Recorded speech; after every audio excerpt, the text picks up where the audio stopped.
बहुत हो गई हमदर्दी। मंत्री साहब ये भाषण बंद कर दीजिए। कुछ ही दिनों के बाद आप ही के डिपार्टमेंट के लोग जब इनका घर खाली करवाने जाएंगे ना, तब मैं पूछूंगा आपको हमदर्दी के बारे में। Bagle, control yourself. जब तक हमारे डिपार्टमेंट के गद्दार और खादी के कपड़े के पीछे छिपे हुए दरिंदे जिंदा रहेंगे ना, ये चिताएं ऐसी ही जलती रहेगी, एक के बाद एक।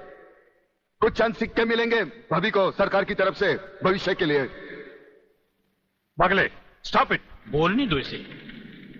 ठीक ही तो कह रहा है, लेकिन मैं वचन देता हूं कि डीआईजी रुद्र प्रताप की कुर्बानी व्यर्थ नहीं जाएगी। मैंने दिल्ली में केंद्र सरकार से बात कर ली है। इनकी हत्या की तुरंत ही न्यायिक जांच होगी। आज तक कौन सी कमेटी ने सही जांच करके मुजरिम को सजा दी है? यह आपकी कमेटी समिति की जांच की फाइलें होती है ना, ये ढुलमुल सरकार बदलते ही गुम हो जाती है। न्यायिक जांच करेगी दिल्ली, अंधी और वैरी दिल्ली। ये दिल्ली बस मुंह है इसलिए पटर पटर करती रहती है। ये करना है, ये होना चाहिए, हमें दिखाना है। बस दिल को तसल्ली देने के लिए अच्छा लफ्ज है दिल्ली। इंस्पेक्टर बागले, मैं तुम्हें सस्पेंड करता हूं। बस सस्पेंड होते होते मैं थक गया हूं। निकाल दो मुझे नौकरी से। सच्चे पुलिस की या तो मौत होती है या तो सस्पेंड किया जाता है। इस वर्दी ने मेरे हाथ काटे, वरना एक एक गले चीर देता मैं।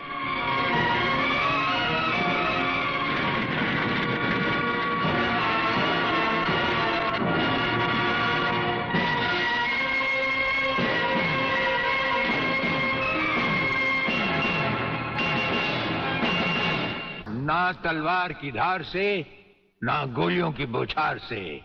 बंदा डरता है तो सिर्फ परवरदिगार से।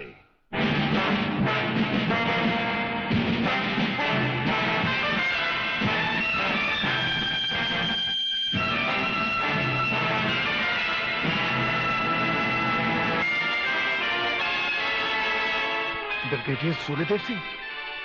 अच्छा, तो यही है तुम्हारा ब्रिगेडियर सूर्यदेव सिंह। ढूंढ लो इसे। खबरदार, कोई हिलेगा नहीं।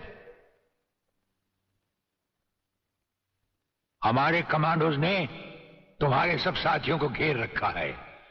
स्वामी जी, जरा अपने पीछे भी नजर डालो। ये कमांडो बड़ा खतरनाक है। तुम्हारा बाप है, पत्ता हिलने से पहले ही पेड़ काट डालता है। तुम्हारी भलाई अब इसी में है कि बिना हिले जुले खामोश खड़े रहो।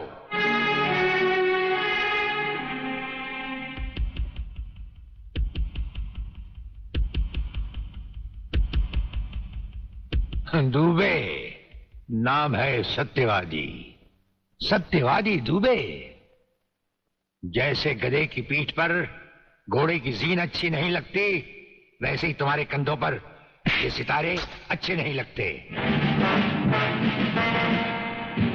और ये कमरबंद पेटी भी अच्छी नहीं लगती।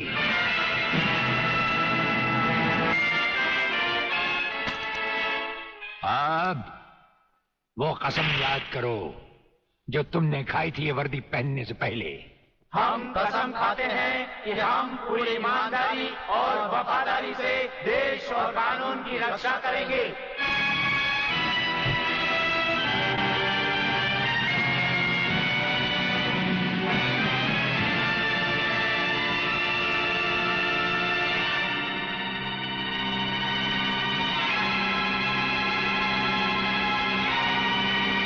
हम तुम्हें सिर्फ ये बताने आए हैं कि अगर तुमने तिरंगे के खिलाफ कोई भी कदम उठाया तो हम तुम्हें वो मौत देंगे जो ना तो किसी कानून की किताब में लिखी होगी और ना ही कभी किसी मुजरिम ने सोची होगी।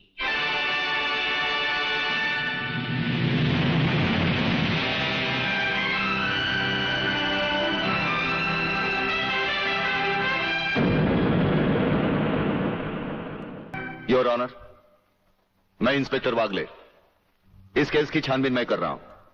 अदालत से इस केस के बारे में कुछ कहने की इजाजत चाहता हूं। इजाजत है। Thank you sir.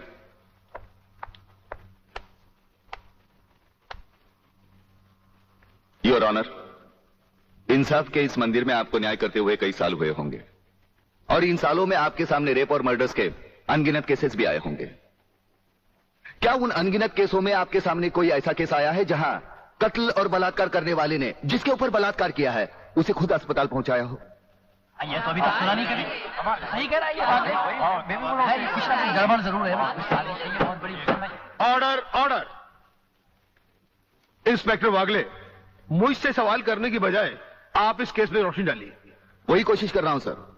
अदालत सरकारी वकील की जिन दलीलों को मद्देनजर रखते हुए इन लड़कों की जमानत नामंजूर कर रही है, मैं उन्हीं दलीलों के बारे में कुछ कहने की इजाजत चाहूंगा।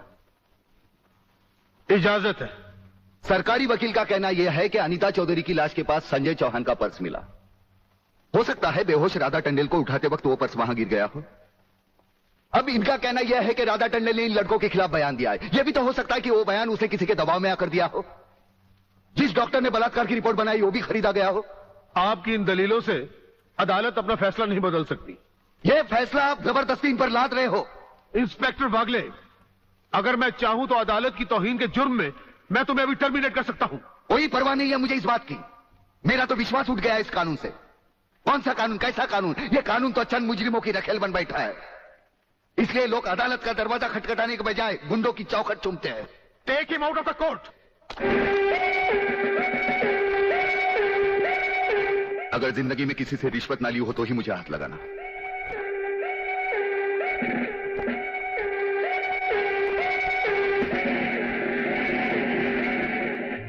इन्हें गिने भुक्कड़ लोगों की वजह से यह अदालत शतरंज की बिसात बन गई है, जहां कोई भी आकर कानून से खेल सकता है। लेकिन इन खिलाड़ियों को अगर मैंने सच्चा कानून नहीं सिखाया तो मेरा नाम भी शिवाजीराव वागले नहीं।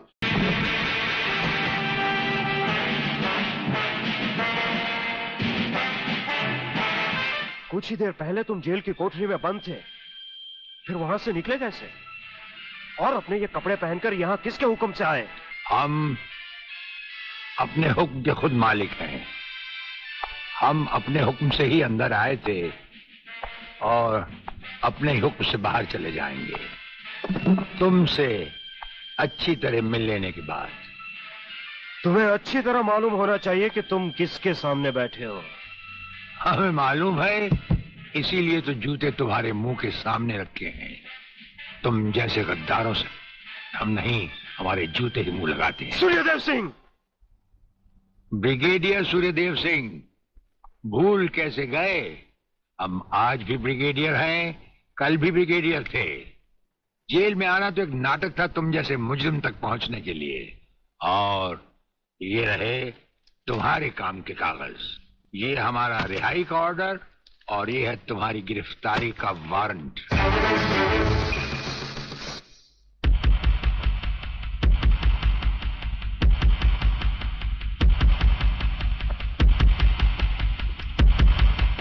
याद करो वो दिन जब तुमने ये वर्दी पहनने से पहले एक कसम खाई थी। याद करो। हम कसम खाते हैं कि हम पूरी ईमानदारी और वफादारी से देश और कानून की रक्षा करेंगे।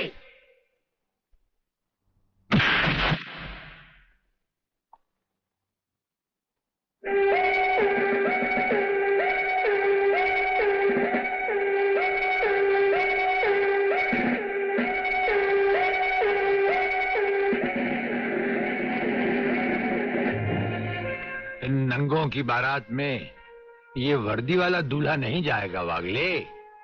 इसके भी कपड़े उतार डालो।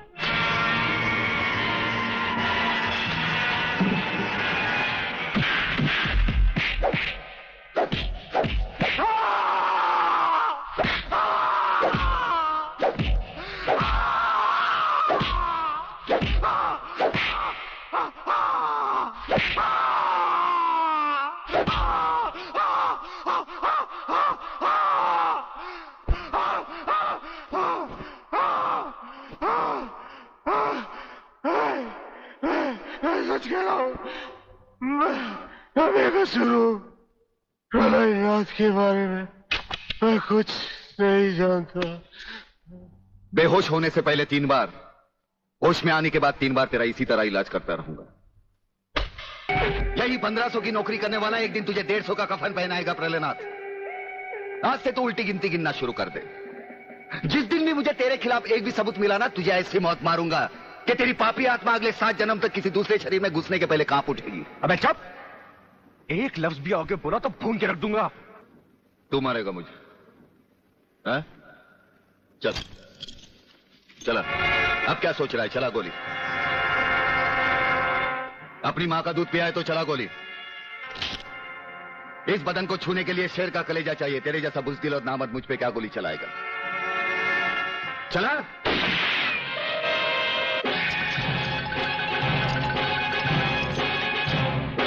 पुलिस अफसर पर गोली चलाने के जुर्म में मैं तुझे गिरफ्तार करता हूं। प्रहलाद जरा भी हिले तो इसकी खोपड़ी खोल दूंगा।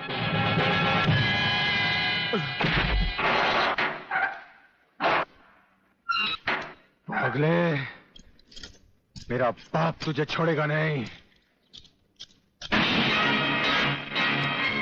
आखिर तुमने वही किया जो हम नहीं चाहते थे। आज तक एक बात मेरी समझ में नहीं आई, आखिर आप चाहते क्या है? क्या आप ये चाहते हैं कि एक के बाद एक की मौत होती रहे और हम चुपचाप देखते रहे?